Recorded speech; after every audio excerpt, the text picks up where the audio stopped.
Hello class BA second year fourth semester बच्चों, आज मैं आप लोगों को संचार यानी कि कम्युनिकेशन के बारे में जानकारी देने जा रही हूँ। संचार एक ऐसा शब्द है जिसके बिना जीवन अर्थहीन समझा जा सकता है। यानी कि अगर हम ये कहें कि संचार के बिना हमारा जीवन का कोई अस्तित्व है तो ये सही नहीं होगा, क्योंकि संचार के द्वारा ही हम अपनी आवश्यकताओं को पूरा करते हैं या अपनी विचारों और भावनाओं को दूसरों तक पहुंचाते हैं। संचार के बिना जीवन की कल्पना नहीं की जा सकती। इसके द्वारा ही अपनी आवश्यकताएं पूरी होती हैं। जैसा कि प्रोफेसर आईपी तिवारी ने भी कहा है कि संचार जीवन के साथ आरंभ होता है और जीवन के साथ ही यह समाप्त भी हो जाता है, यानी कि इस पर विराम चिन्ह लग जाता है। संचार के बिना जीवन अर्थहीन नहीं बल्कि अस्तित्वहीन भी है। इनका ये भी मानना है कि जीवन का कोई अस्तित्व ही नहीं अगर संचार ना हो तो। ऐसा इसलिए भी है क्योंकि जब बच्चा माँ के गर्भ में होता है तो उस समय उसकी सारी आवश्यकताएं अपने आप पूरी हो रही होती हैं। उसे किसी प्रकार का कोई भय या चिंता भी नहीं होती है। लेकिन जैसे ही वो समाज में या संसार में आता है तो उसका प्रथम क्रंदन यानी उसका प्रथम जो रोना होता है, पहली बार जो वो रोता है, वो भी एक प्रकार का संचार ही होता है, जिसके माध्यम से वो ये बताने का प्रयास करता है कि वो संसार के बीच आ गया है और अब संसार में उसे बहुत कुछ सीखना या संसार के साथ अपने आप को समायोजित करना है। तो बच्चे का जो प्रथम संचार होता है वो उसके प्रथम बार रोने से ही प्रारंभ हो जाता है। मनुष्य इसके बाद अपनी ज्ञानेंद्रियों, आँख, नाक, कान, इन सब के द्वारा बहुत सारे अनुभव बटोरता है और इन अनुभवों को लोगों में बांटता है। अनुभवों को बांटने और बटोरने की यह प्रक्रिया ही संचार कहलाती है। संचार दो व्यक्तियों के बीच या स्वतः भी होने वाला एक प्रकार की प्रक्रिया है। स्वतः संचार इस तरीके से कह सकते हैं कि जब हम अकेले बैठकर किसी चीज के बारे में सोच रहे होते हैं। हमारे जीवन काल में या हमारे पूरी दिनचर्या में कुछ पल ऐसे भी होते हैं जब हम अपने आप से कुछ बातें करते हैं। वो एक व्यक्तिगत संचार होता है जिसमें हम अपने आप से बातें करते हैं, स्वतः बातें करते हैं, स्वतः ही किसी चीज को लेकर डिसीजन लेना हो या किसी चीज के बारे में सोचना हो, या फिर ये कह सकते हैं कि हमने पूरे दिन क्या किया उस क्रियाकलाप के बारे में अपने आप से बातें करना भी एक प्रकार का संचार ही होता है। संचार के द्वारा लोग अपनी बातें और अपने विचार दूसरों को पहुंचाते हैं, लेकिन इसके साथ जो एक सबसे प्रमुख चीज है वो ये है कि वो दोनों के बीच, जिनके बीच संचार प्रक्रिया हो रही है, उन दोनों के बीच एक समानता होना बहुत ही ज्यादा जरूरी है। अगर मान लीजिए कि एक व्यक्ति जो कि अंग्रेजी बहुत अच्छे से जानता हो और एक व्यक्ति जिसे अंग्रेजी के बारे में कोई भी जानकारी नहीं है और वो दोनों अपने विचारों को एक दूसरे से बांट रहे हैं, तो वो संचार एक पूर्ण संचार नहीं कहलाएगा। वहां पर हो सकता है कि जिसको अंग्रेजी बिल्कुल नहीं आती है या जिसको वो उसकी भावनाओं को या उसके कह सकते हैं इशारों को समझकर उसकी बातों को थोड़ा बहुत समझ ले, जान ले, लेकिन वो पूर्ण संचार नहीं कहलाएगा। इसलिए संचार में एक समानता का होना भी बहुत ज्यादा जरूरी है। अब ये संचार शब्द आया कहाँ से? संचार शब्द अंग्रेजी के कम्युनिकेशन शब्द का हिंदी रूपांतर है। यानी कि अंग्रेजी का जो शब्द है कम्युनिकेशन, उसको हिंदी में संचार कहा जाता है।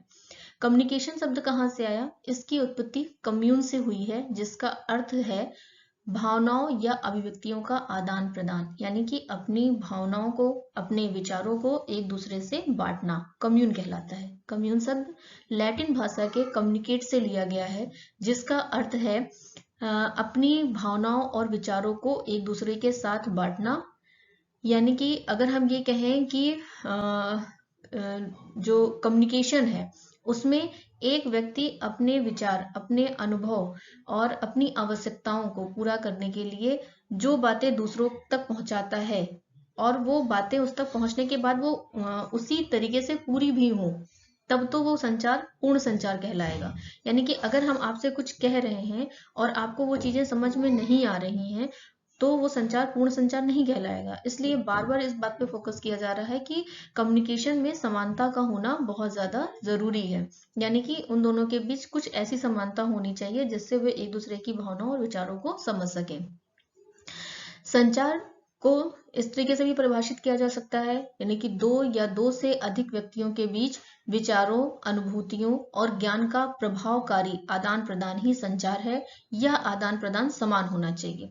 वही बातें निकल के आ रही हैं कि ज्ञान का प्रभावकारी आदान प्रदान, यानी कि जो बात या जो विचार या जो भावनाएं दी जा रही हैं या कही जा रही हैं वो प्रभावकारी होनी चाहिए, वो सुनने वाले पर उसका प्रभाव पड़ना चाहिए और उसमें समानता होनी चाहिए। यानी कि अगर हम किसी से अपनी बात कह रहे हैं तो उसको या तो हमारी लैंग्वेज या हमारी स्थितियां, यानी कि हमारे जो इशारे हैं, ये सब चीजें समझ में आनी चाहिए। जैसे कि प्रारंभिक समय में जब कम्युनिकेशन होता था तो उस समय भाषा में बहुत भिन्नता थी, यानी कि जगह जगह क्षेत्र क्षेत्र में भी भाषा में भिन्नता थी, तो लोग एक दूसरे की भाषा को बहुत अच्छे से नहीं जानते थे। तो वो लोग वहां पर कह सकते हैं एक तरीके से कि इशारों में बातें करते थे।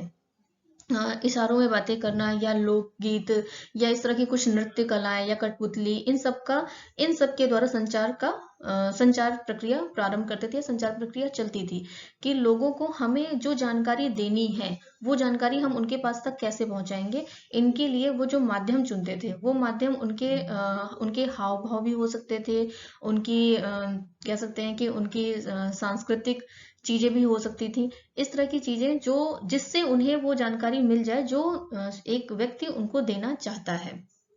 अब अगर हम संचार की बात करें तो संचार एक ऐसा माध्यम भी है जो हमारी संस्कृति को, हमारी परंपराओं को आने वाली पीढ़ी में पहुंचाता है। ये कह सकते हैं कि जब हम संचार की बात करते हैं, यानी कि जब हम आने वाली पीढ़ी को कोई चीज बता रहे होते हैं तो वो बताना एक तरीके का संचार ही होता है।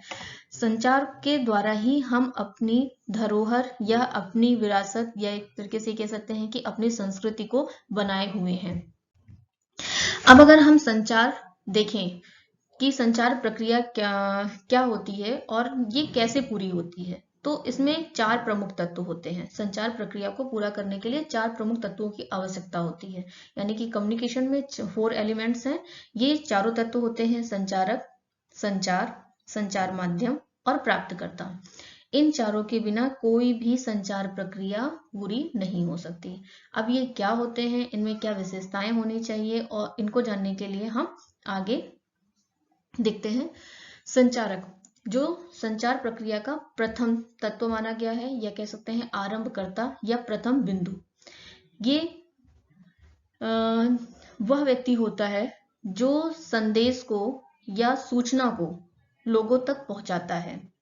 संचारक वो व्यक्ति है जिसके द्वारा संदेश बोला जा रहा है या कहा जा रहा है। जैसे मैं यहाँ बैठकर आपको कोई चीज बता रही हूँ, मैं आपको यहाँ बैठकर कम्युनिकेशन के बारे में बता रही हूँ, तो मैं इस प्रोसेस की संचारक हो गई, यानी इस प्रक्रिया की संचारक, इस संचार प्रक्रिया की संचारक मैं हो गई कि मैं आपको संचार के बारे में बता रही हूँ, जानकारी दे रही हूँ।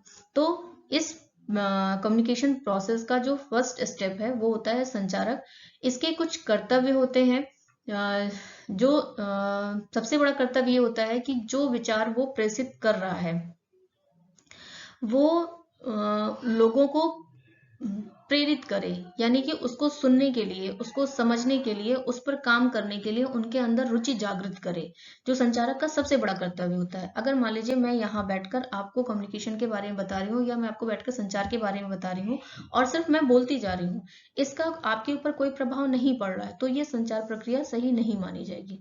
इसलिए जो संचारक का प्रथम कर्तव्य, यानी कि जो मुख्य कर्तव्य है, वो ये माना गया है कि जो संदेश आपके पास तक भेजा जा रहा है या प्राप्तकर्ता तक भेजा जा रहा है वो इतना रुचिकर होना चाहिए कि उसे सामने वाला सहजता से सुने और स्वीकार करे और आगे उस पर क्रिया भी करे। संचारक को अपने विषय पर विस्तृत ज्ञान होना चाहिए। संचार माध्यमों जिनके माध्यम से वो संचार प्रक्रिया को पूरा करेगा उसकी समझ होनी चाहिए। अपने काम के प्रति उसमें रुचि होनी चाहिए। निर्णय लेने की क्षमता होनी चाहिए जो कि उसे संचार प्रक्रिया को पूरा करने में सहायता करेगी। संचारक को संचार प्रक्रिया प्रारंभ करने से पहले कुछ महत्वपूर्ण बिंदुओं पर निर्णय लेने होते हैं। वे बिंदु इस प्रकार हैं। पहला है संदेश का चयन। जब संचारक किसी संदेश का चयन कर रहा होता है तो उसे इस बात का विशेष ध्यान रखना चाहिए कि वो संदेश कितना उपयोगी है और जिनके बीच में उस संदेश को भेजना है या देना है, जिन लोगों तक ये संदेश पहुंचाना है, उनके लिए कितना उपयोगी है ये संदेश, इस बात का ध्यान रख करके ही उसे संदेश का चयन करना चाहिए।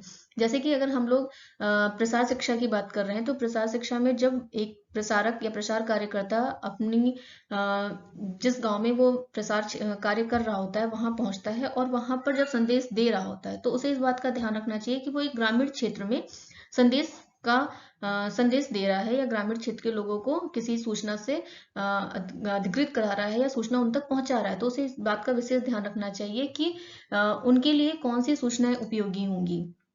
अगर वो वहां पहुंचकर इलेक्ट्रॉनिक मशीनें, साइंस, इन सब की सूचनाएं देने लगेगा तो लोगों की उसमें रुचि नहीं होगी, लोग उसको सुनेंगे नहीं। इसलिए संचारकर्ता जो है उसको इस बात का ध्यान रखना चाहिए कि सबसे पहले वो जो संदेश को चुन रहा है वो संदेश उस जनता के लिए जहां पे उसे संदेश देना है के लिए उपयोगी हो। दूसरा है संदेश की प्रस्तुति। ये भी एक बहुत इंपॉर्टेंट पॉइंट है। जब हमने संदेश का चयन कर लिया कि हमें जिस जगह पर संदेश देना है, जिन लोगों को संदेश देना है, उनके अकॉर्डिंग हमने जो सबसे सुटेबल था, जो सबसे उपयोगी था, वो सूचना हमने ले ली कि हमें ये सूचना लोगों तक पहुंचानी है।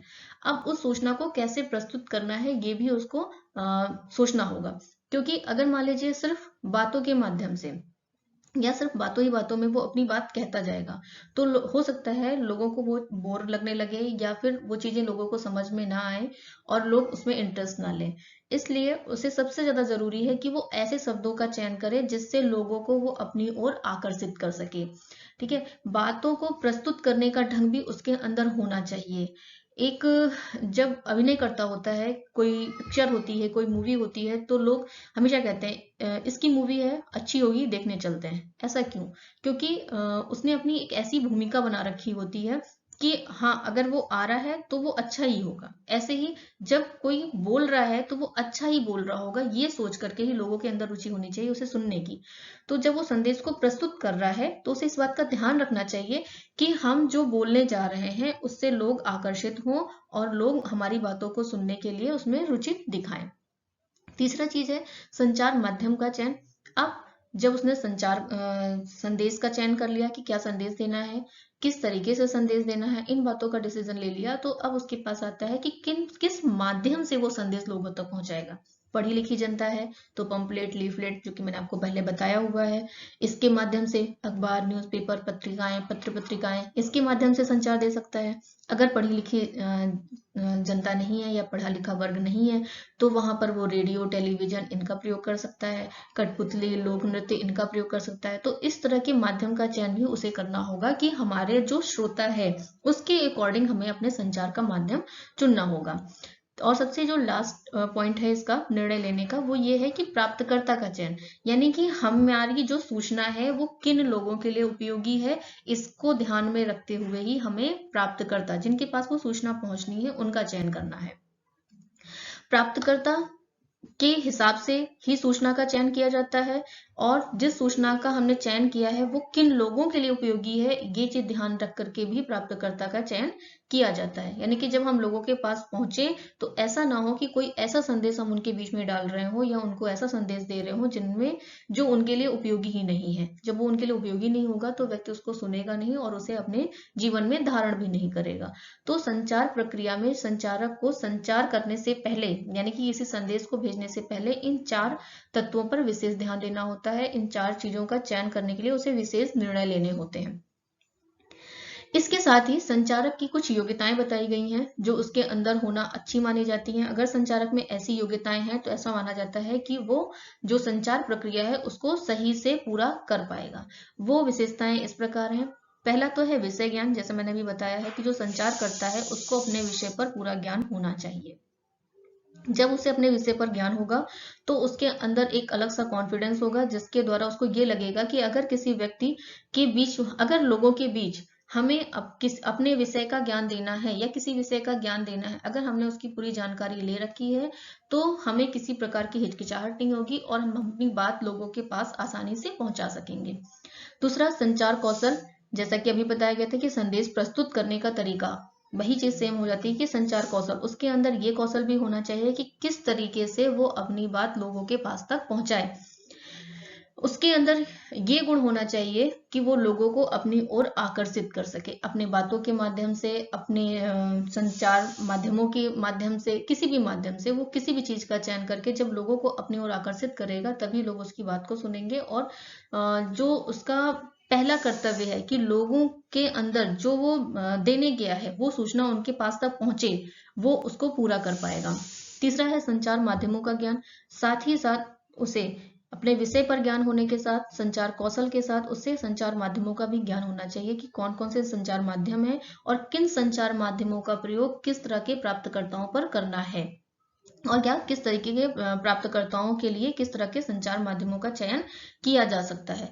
जो भी नवीन संचार माध्यम है उनके बारे में जानकारी लेना, उनकी उपयोगिता और उनके रख रखाव के साथ साथ उनकी कार्यशैली के बारे में उसको ज्ञान होना अति आवश्यक है। चौथी चीज रुचि। संचारकर्ता की खुद उस विषय में रुचि होनी चाहिए, या जो कम्युनिकेशन कर रहा है या जो संदेश दे रहा है उस संदेशकर्ता की जब तक उस विषय में रुचि नहीं होगी, जब वो खुद इंटरेस्ट नहीं लेगा तो लोगों में इंटरेस्ट जगा नहीं पाएगा, लोगों में रुचि पैदा नहीं कर पाएगा। इसलिए उसकी उस विषय में रुचि होना भी अति आवश्यक है। अभिवृत्ति। ऐसा माना जाता है कि जैसा आपका एटीट्यूड होगा, जैसी आपकी अभिवृत्ति होगी, आपके साथ काम करने वाले लोग और आपकी बातों को सुनने वाले लोग भी उसको वैसे ही ग्रहण करेंगे। इसलिए एक सही एटीट्यूड, एक सही अभिवृत्ति के साथ आपको कार्य की शुरुआत करनी चाहिए। और संचारकर्ता को इस बात का ध्यान रखना चाहिए कि उसकी कोई भी ऐसी बात जो उसके सहयोगियों को या जो जिसके बीच में वो संचार करने गया है उनको बुरा ना लगे, क्योंकि एक बार अपनी भूमिका बनाने के बाद अगर उसमें दिक्कत आती है या लोगों को कोई चीज बेकार लगती है तो उसे अपने आप को समझाने में बहुत समय लग जाता है। इसलिए इस बात का विशेष ध्यान रखना चाहिए। फिर आता है विश्वसनीयता, जो कि बहुत ही इंपॉर्टेंट है।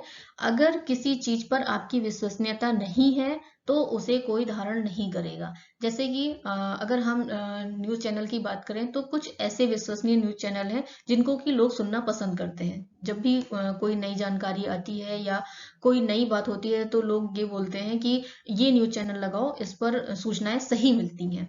ये चीज जो है ये एक प्रसार कर्ता के अंदर होना बहुत ज्यादा जरूरी है, क्योंकि जब तक आपके अंदर विश्वसनीयता नहीं होगी तब तक लोगों का आप पर विश्वास नहीं बनेगा, और विश्वास न बनने के कारण लोग आपकी बातों को सही से नहीं सुनेंगे।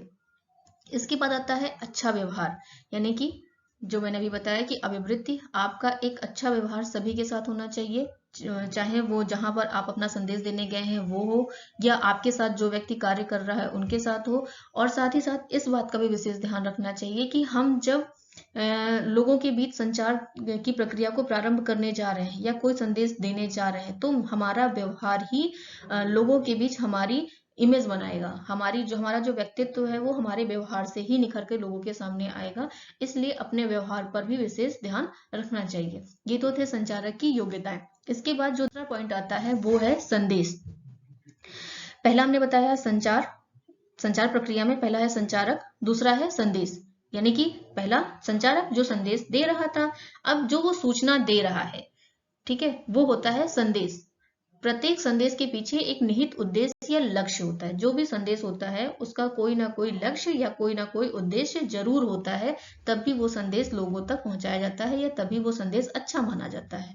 संचारक के पास जो महत्वपूर्ण सूचनाएं होती हैं उन्हें वो ग्रहणकर्ता तक इस उद्देश्य से पहुंचाता है कि वो उस सूचनाओं को सुने, ग्रहण करें और उससे वो लाभ प्राप्त करें।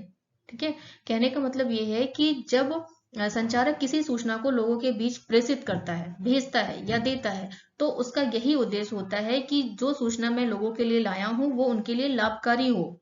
और लाभकारी किस तरीके से होगा? जब लोग उसके महत्व को समझेंगे और उसे अपने जीवन में धारण करेंगे, तभी वो उनके लिए लाभकारी होगा।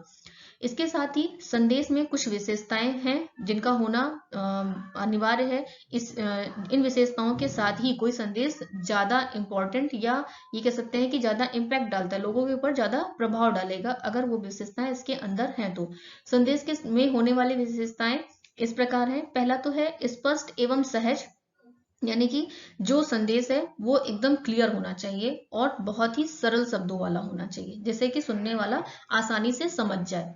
ऐसा ना हो इतने टिपिकल या किसी टिपिकल लैंग्वेज का या बहुत घुमावदार संदेश नहीं होने चाहिए कि उनको समझने में ही व्यक्ति को बहुत ज्यादा टाइम लग जाए। संदेश एकदम सरल शब्दों में होना चाहिए और बहुत ही स्पष्ट होना चाहिए। दूसरा है लाभप्रद, जिसके लिए हम वो संदेश लेके जा रहे हैं, यानी जिन ग्रहणकर्ताओं को हमें वो संदेश देना है उनके लाभ का ध्यान रखते हुए संदेश को देना चाहिए, यानी कि उनके लिए लाभकारी होना चाहिए। अगर हम ग्रामीण परिवेश में दे रहे हैं और कृषि से संबंधित है तो जो समय हमने चुना है अपना संदेश देने के लिए, अगर वो समय उनके उस कृषि के लिए उपयोगी है तभी वो मैसेज उनको देना चाहिए, अदरवाइज वो मैसेज उनके काम का नहीं होता। जैसे मान लीजिए कि अगर हम कोई गेहूं की बुआई करने जा रहा है, गेहूं की बुआई का समय है और गेहूं की बुआई करने जा रहा है, उस समय अगर हमें कोई संदेश उसको ऐसा देना है या कोई मैसेज ऐसा देना है कि अच्छी खाद हो, यानी कि उर्वरक हो, अच्छे बीज हो या अच्छी तकनीकी हो जो उसकी खेती के लिए उपयोगी हो, तो उस समय वो संदेश उसके लिए लाभप्रद होगा। अगर यही काम हम गेहूं की बुआई के बाद उसको बताएंगे तो अगली बार का सोच करके वो उस पर उतना ज्यादा ध्यान नहीं देगा। तीसरा है सामाजिक एवं सांस्कृतिक अनुरूपता। संदेश जो है वो जिस समाज में दिया जा रहा है उस समाज और उसकी संस्कृति के अनुसार ही होना चाहिए। वो ऐसा नहीं होना चाहिए जहां से उसके समाज या उसकी संस्कृति को थोड़ा भी ठेस पहुंचे। यानी कि जब हम संदेश दे रहे होते हैं तो इस बात का विशेष ध्यान रखना चाहिए कि किस समाज और किस संस्कृति में वो संदेश प्रेषित हो रहा है, उसी के अनुरूप ही उसका चयन होना चाहिए। मितव्ययता होनी चाहिए, यानी कि सस्ता होना चाहिए। अगर हम किसी छोटी जगह पे जाके, या अगर हम ये बात करें कि प्रचार कार्य की जो कि गांव में अक्सर की जाती है, वहां जाकर हम बड़ी बड़ी बातें करना स्टार्ट कर दें, बड़ी मशीनों के बारे में या बड़े बड़े खर्चों के बारे में, तो लोग उसको अपनाने से चूकेंगे या पीछे हटेंगे। और अगर वहीं पे हम सस्ते माध्यमों के द्वारा अच्छी आर्थिक स्थिति या सस्ते माध्यमों के द्वारा अच्छी खेती की बात करें तो लोग उसको आसानी से अपना लेंगे। विभाज्यता, यानी कि जो संदेश है वो बहुत बड़ा नहीं होना चाहिए। अगर हम बात कर रहे हैं गेहूं की खेती की, तो ऐसा ना हो कि हमने बात की कि आप इस बार फसल बोइए, फिर जो बीज आएगी उससे जब आप दोबारा फसल बोएंगे तो वो फसल बहुत अच्छी होगी, तो लोगों को उसे अपनाने में हिचकिचाहट होगी। हमें संदेश को छोटे छोटे टुकड़ों में देना है, यानी कि जब हम उन्हें किसी चीज की जानकारी दे रहे हैं तो ऐसी देंगे कि वो छोटे समय के लिए हो, शॉर्ट पीरियड के लिए हो, ताकि व्यक्ति को उसका लाभ तुरंत मिले। जब उसे लाभ तुरंत मिलेगा तो वो उसे जल्दी अपनाएगा, और टुकड़ों में अपनाते अपनाते उसको एक सही चीज प्राप्त हो जाएगी। इसलिए उसमें विभाज्यता का भी होना आवश्यक है। जन संबोधित एवं बहुहितकारी भी मैंने पहले बताया, लाभप्रद होना चाहिए। वही चीज यहाँ पर है कि संदेश जो है या जो सूचना है वो लोगों के हित में होनी चाहिए। तीसरा जो इसका तत्व है वो है संचार माध्यम, यानी कि अभी हमने संचारक के बारे में बताया, फिर संदेश के बारे में बताया, अब है संचार माध्यम। संचारक जो संदेश देता है वो किस संचार माध्यम के द्वारा देता है, इसकी बात आती है इसमें। ये सूत्र या वह कड़ी जो संचारक और ग्रहणकर्ता को जोड़ती है, यानी कि जो माध्यम है वो सूचना देने वाले और सूचना पाने वाले को जोड़ के रखता है। इनके द्वारा संदेश प्रसारित होता है, यानी कि संदेश भेजा जाता है। संदेश ग्रहणकर्ता के शैक्षिक स्तर के अनुसार प्रयोग किया जाता है। अगर उसके शैक्षणिक स्तर के अनुसार नहीं प्रयोग किया जाएगा तो हो सकता है वो संदेश उस व्यक्ति के पास ना पहुंच पाए या वो उसका लाभ ना उठा पाए। संचार माध्यम, ये कह सकते हैं कि जो संचार माध्यम है उसका चयन करते समय, या जो संचार माध्यम होते हैं वो होते क्या हैं।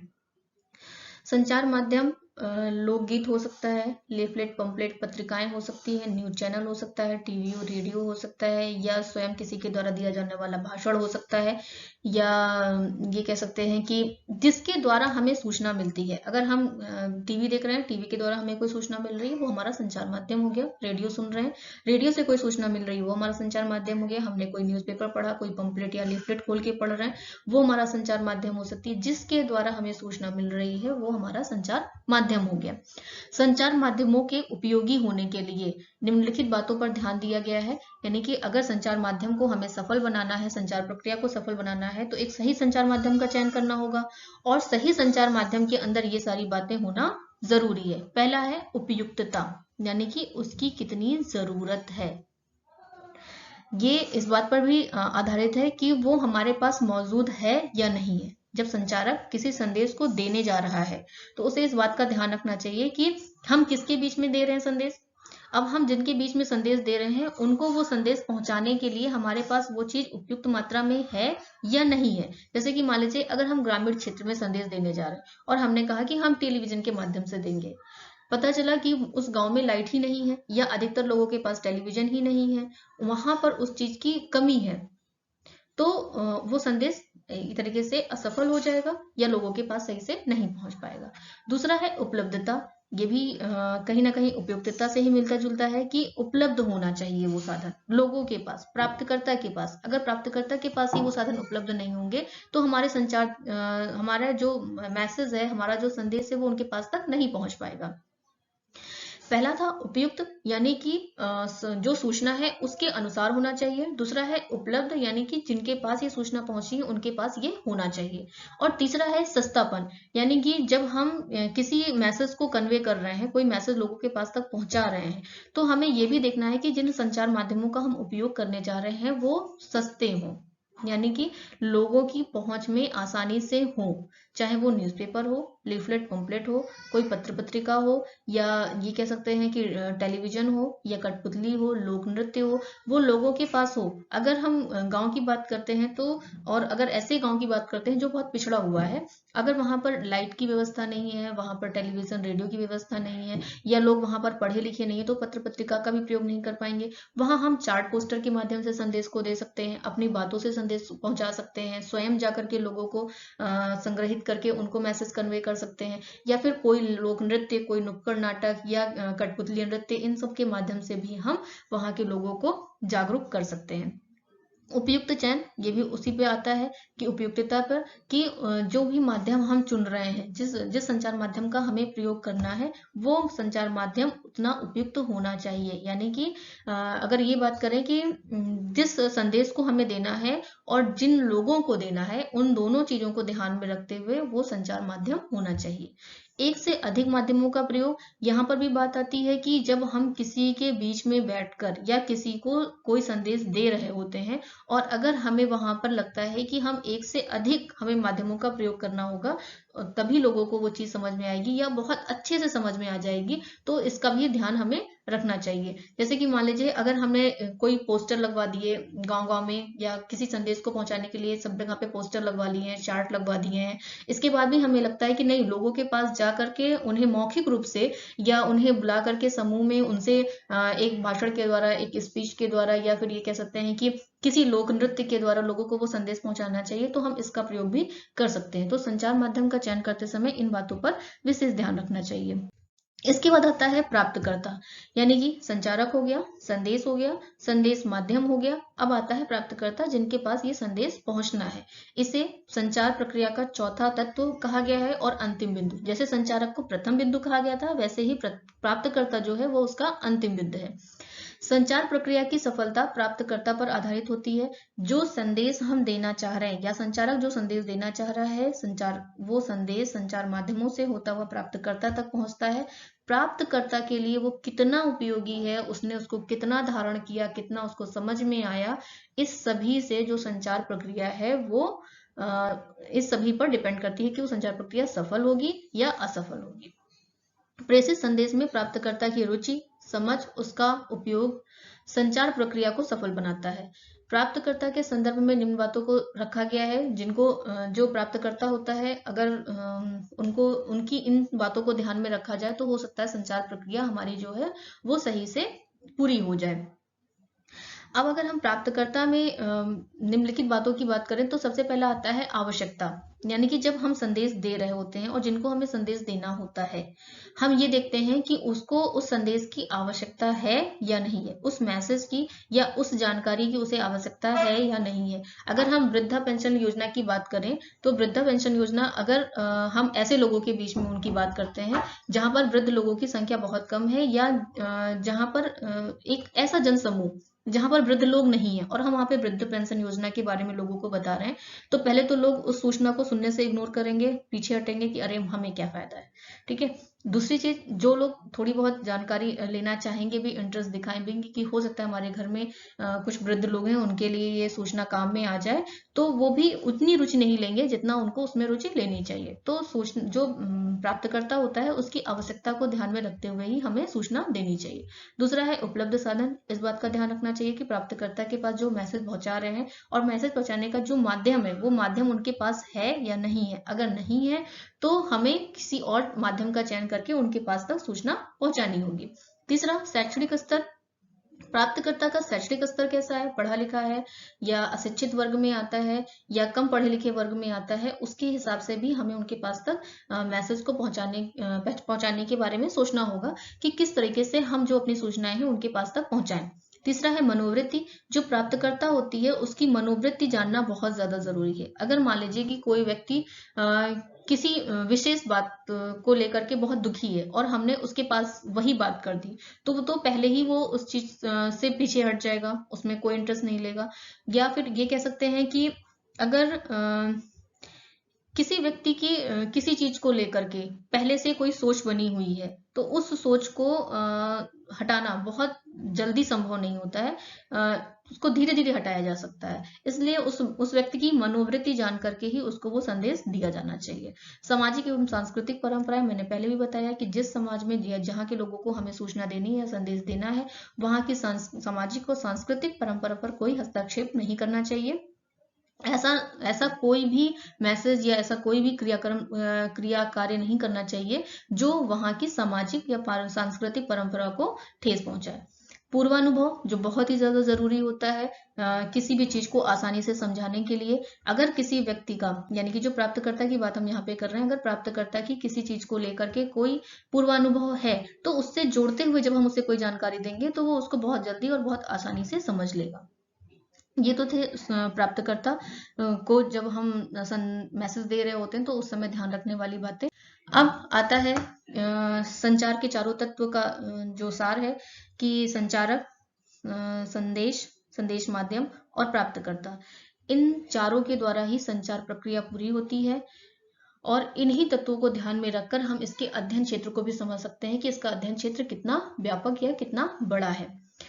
अगर हम ये कहें कि संचार प्रक्रिया जो है ये मनुष्य से प्रारंभ होकर मनुष्य पर ही समाप्त हो जाती है, यानी मनुष्य से मनुष्य तक की प्रक्रिया है, तो ये भी कहना गलत नहीं होगा, क्योंकि संचार के बिना हमारी किसी भी आवश्यकता को पूरा होने में बहुत ही ज्यादा कठिनाई हो सकती है।